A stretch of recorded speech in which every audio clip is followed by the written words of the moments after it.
Hey YouTube. Today, well now I will show you how to build these things in front of me. I presented you in this video which will get thrown into your face about right now. Yeah. Okay. So as you can see, these are the things you have already seen, and I've already prepared 3 of those 4 platforms, and I will now build one of them. So I guess if you haven't seen the video, I'll just sort of explain what's going on here. These platforms are like little teleport locations you can travel from to each individual other thing, but there's one condition, and this condition is basically that you have to visit this other location before you can teleport to it. So the first thing you need is scoreboards. I've prepared a little bit in total. You have 4 TP things, that means TP1, TP2, TP3, TP4, and you have 4 TPC things. I'll go into depth on what they do later, so don't get too confused. So I'll just create them right now. And now I will start building it. We'll start off with building the TP4. That means if we're here and we press this button, we want to have this thing here selected, and it should teleport us to the one back there. So as you can see, we have this button back there, and it will then it is placed on this block. That means it will output a redstone signal to there and there. So first of all, the items you'll need: redstone, all this nice stuff. I probably don't even need the redstone repeater, but I'll just take it out. So the first thing that happens is that this redstone dust here will get activated by the button. Now what that does is it sets this. What this is, it will check around L2 right here. That means it will check L1, sorry, L1. That's this 9 blocks around that. We'll check for players and set TP4 to 0. Now, what happens? I'll use comparators because they're slightly faster. What happens right after that is that that scoreboard players again set at all again, but it will only set TP4 to 1. So you can actually just copy that right like this and put in there, but it will set it to 1. Okay. Then we'll go over to this redstone dust and then again into a comparator. Again, I'm using them because they're a little bit faster. And this will then lead down to these 2 things. Now what we have done by now is first of all setting TP4 to 0 and then setting TP4 to 1. Okay. Now what we'll do here is first of all we'll test for a player close to you or close to the block, doesn't really matter, and it will check for a score of TP4 if it's at least 1. That means like that. That means it has to be 1 that this thing here would output a signal that way. Now on the other hand, we will enter something like we will basically enter the opposite in this command block, which will then be this. Also I have to enter TP4, sorry. I will change that just in a second. Means it will look like this. Sorry, equals 0. That means if it's 0, this command block would output something. If it's not, then it wouldn't. Now TP4 here. Okay. Now, if I just lead something up here. Now, what happens now if we press the button is TP4 will get set to 0. Then we'll get set to 1. After that, these 2 will check whether it is 1 or not. And they will both have the exact opposite output of each other. That means if it's 1 at that point, because this command block does that, this one here will output a signal, but this one won't.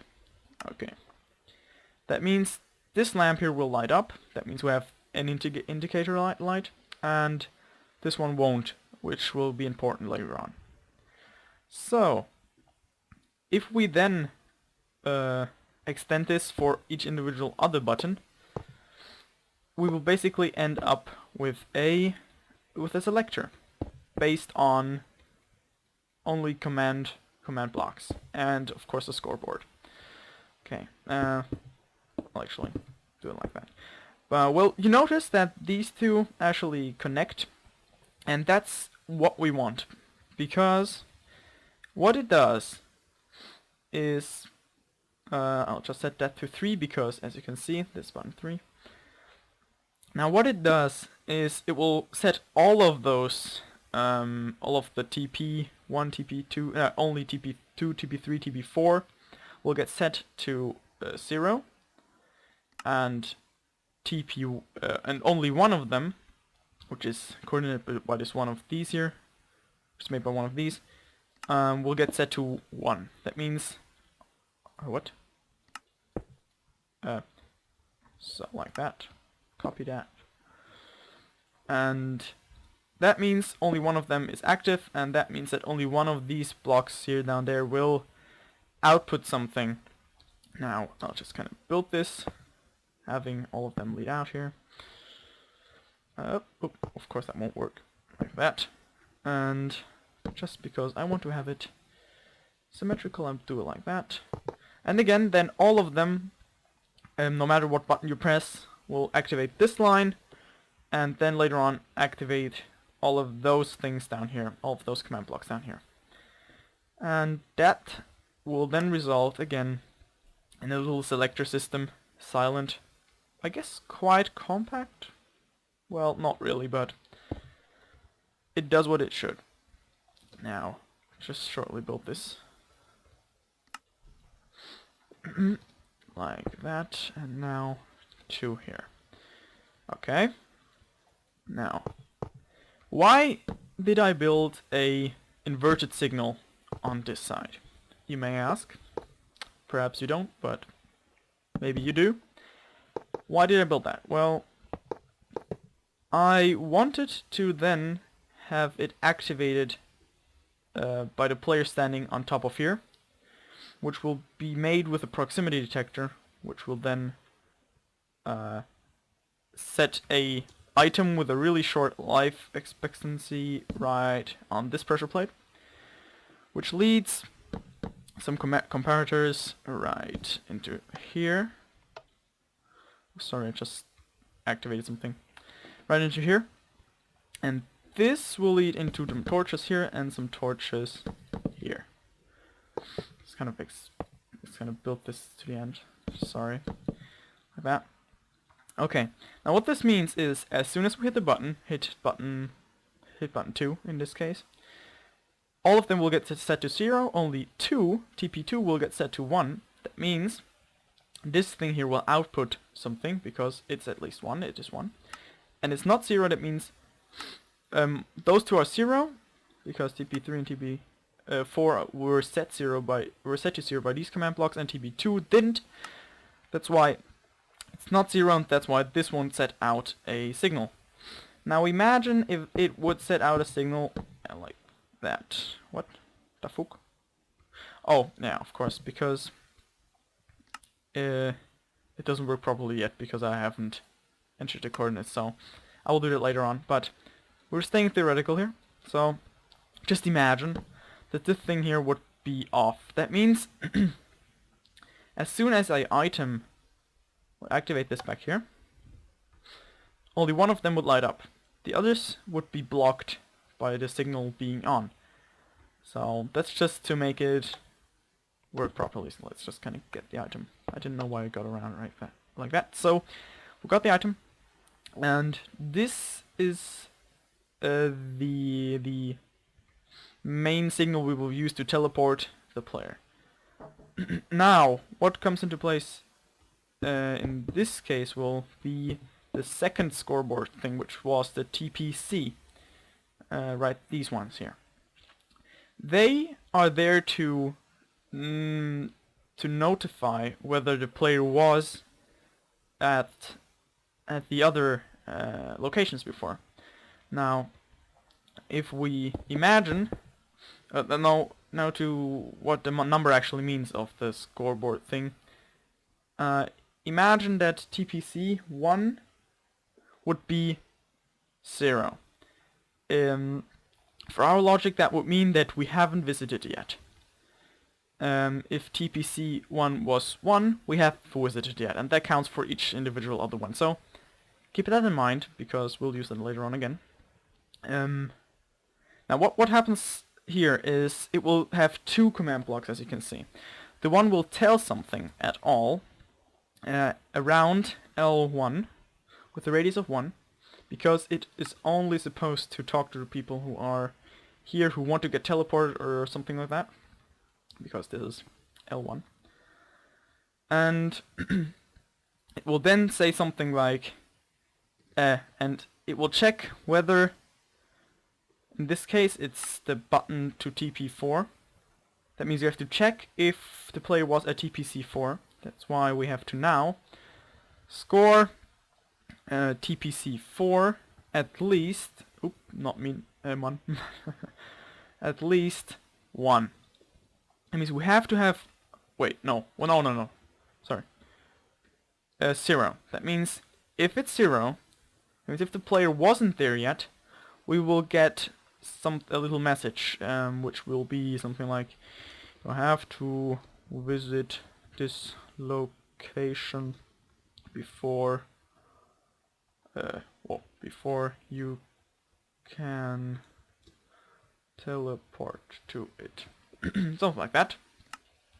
And this thing down here will then teleport in, actually. This is again the opposite, which will be then TP at all, only in this little spot again around L1. Score. Now it will be TPC4 and min equals 1. That means we have to be there to get teleported to TP4. And TP4 will, like TP1, stand right in front of here. So TP1 is here, and TP2 is there, and TP4 is this little sign here. Just ignore that. Sorry. So, let me just place this thing here again. Okay, now I'll just do that for all the others. Just kind of, perhaps, speeding up a little bit.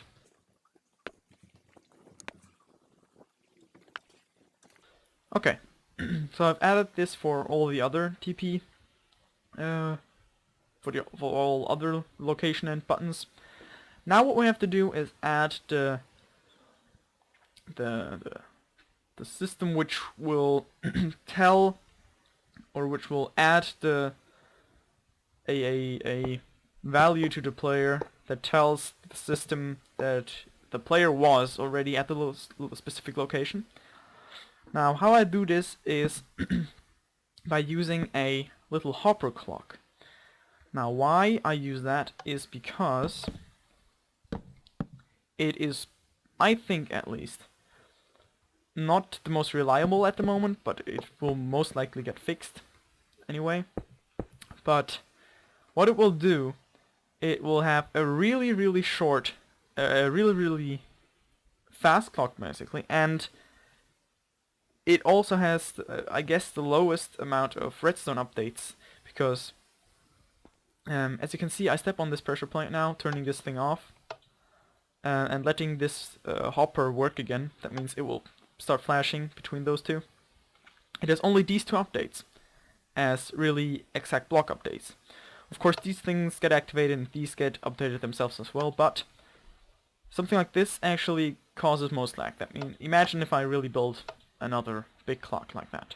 Now what this actually does here is, the first thing it should do is it tells the player that he has found a new location. Now what we'll enter here is then tell at all, and then again L1 with a radius of 9, so about, so you can make it larger or bigger, something around 9. And will search for a score TPC 1 equals 0. That means if you haven't been there, that means if TPC 1 is 0, you will get a message which would be something like you have found a new location to teleport to. Okay. Now what this then here does is it will set the TPC1 scoreboard to 1. That means it will then set it to you already visiting this location. So we'll then set a scoreboard players set at all, again around L1 with the radius was 9. It will set TPC 1 to 1. Okay. So, having that done, we're actually already finished with the machinery. What I will do now is add two type 2 spawners and run the commandblocksigns filter over it. And I'll come back with a little more information on the spawners themselves. So, see you in a second.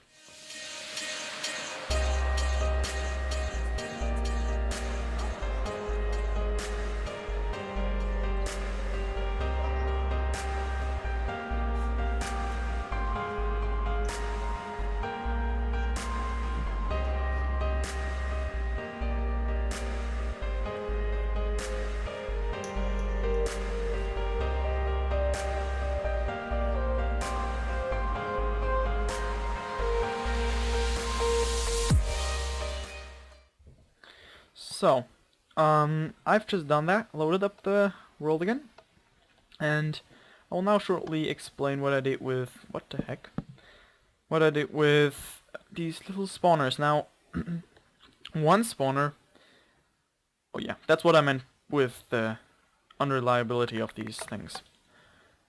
So if you want to build it in a server right now, you might want to put a little other clock around that, so yeah. The first thing is this spawner here will search around 9 blocks for a player. Will then spawn items with which only leave one more tick on this pressure plate. The same counts for this one, except it searches for players 2 blocks around it. That means exactly if you stand up on top of it, it will spawn items right on top of this pressure plate here. Okay, so I suggest we could, I will shortly kind of fix these things by rebuilding them. That usually fixes them.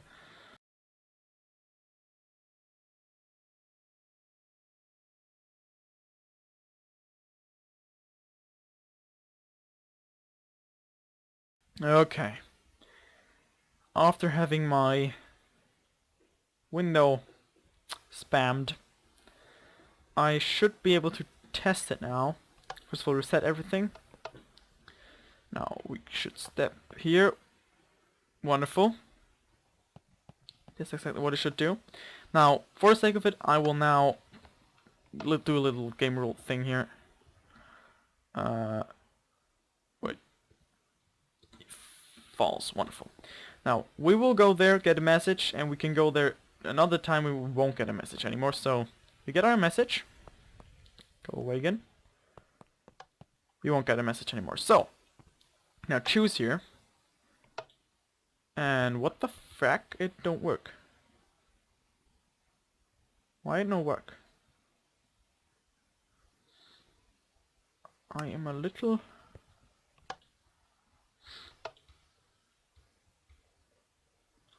irritated right now. Oh wow. Oh wow. Oh wow.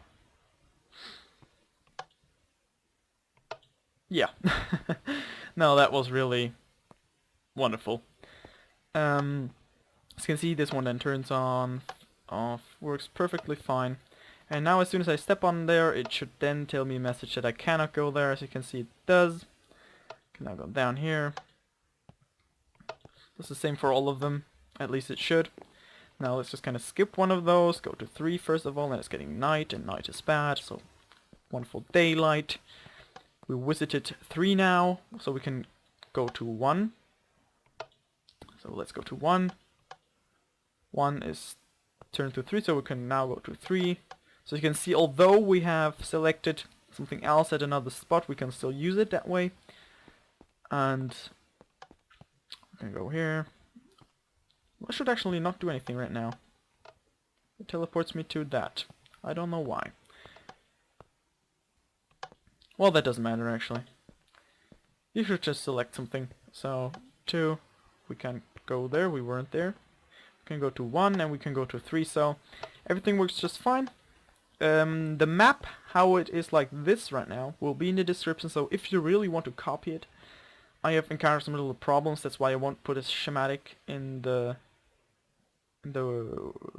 file and as a download. And why the crap does not work?